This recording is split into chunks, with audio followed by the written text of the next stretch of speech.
네, 계속해서 기자 리포트 이어가겠습니다. 불과 한 달여 지나면 벌써 2023년이 다가옵니다. 조금 일찍 증시 전망을 해볼 필요가 있을 것 같은데요. 오늘 증권부 문영문 기자와 함께 알아보겠습니다. 어서 오십시오. 네. 자, 문 기자, 내년 코스피 전망치부터 좀 소개를 해주시죠. 저희 보도본부 증권부에서 이 주요 증권사 10곳의 리서치 센터장한테 좀 설문조사를 해봤습니다. 우선 상단 평균은 내년 2,646선이었습니다. 2,646. 그렇습니다. 현재 지수가 2,300선 수준에서 지금 등락을 반복하고 있는데요.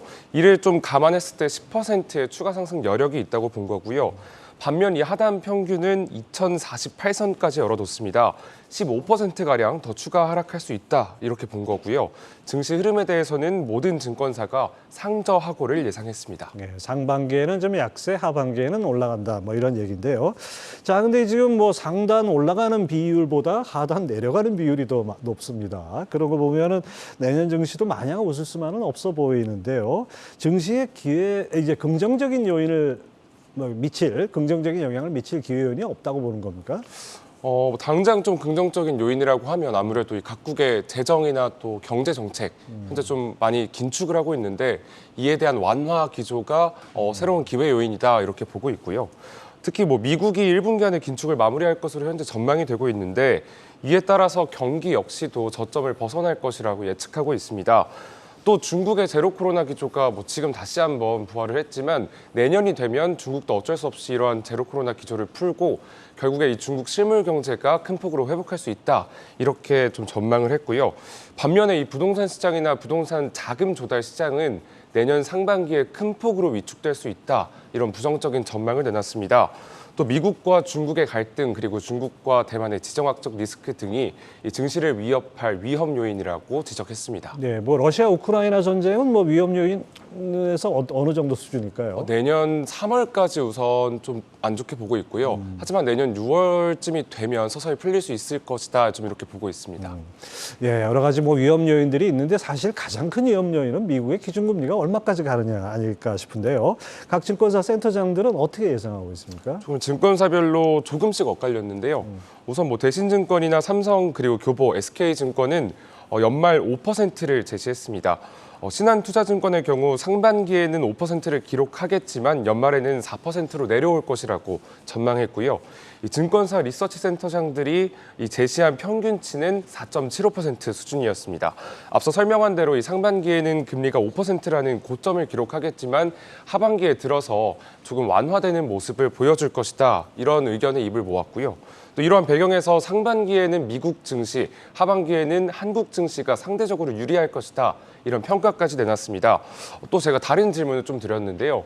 다른 어떤 국가에 투자를 한다면 어디에 투자하겠냐, 이런 질문에 대해서는 삼성증권과 신한투자증권은 중국 증시를 추천했고요. 한국투자증권과 대신증권 등은 인도나 이런 신흥국 증시를 주목하고 있다고 했습니다. 네, 뭐 증권사별로 전망이 엇갈리니까 마치 어제 축구 경기 스코어 예측하듯이 누가 맞을지 나중에 한번 확인해 보고 싶습니다.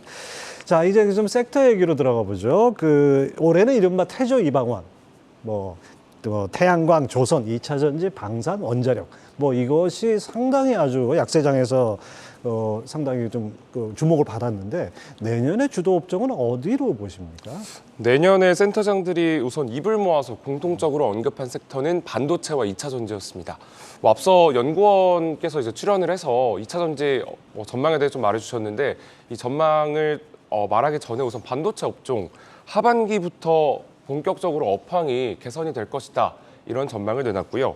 특히 반도체 기업들은 이 주가가 통상 6개월 먼저 선행하는 경향이 있기 때문에 내년 상반기부터는 상승 추세 전환이 가능할 것이다, 이런 의견을 내놨습니다.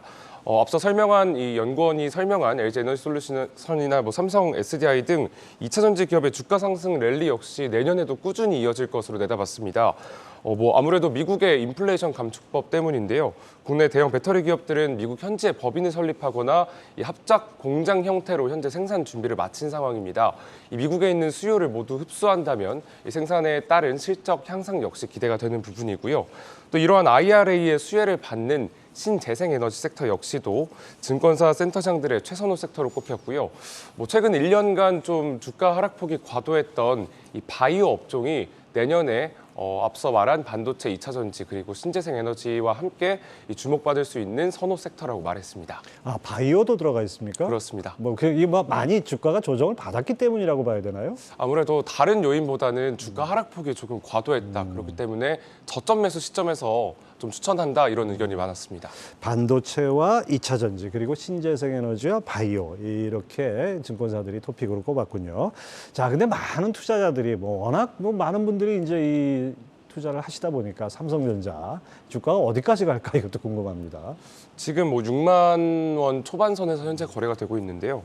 7만 전자에 대해서는 좀 긍정적인 시각이었습니다. 네. 하지만 이 8만 전자 위로 올라서는 거에 대해서는 조금 조심스러운 입장이었습니다.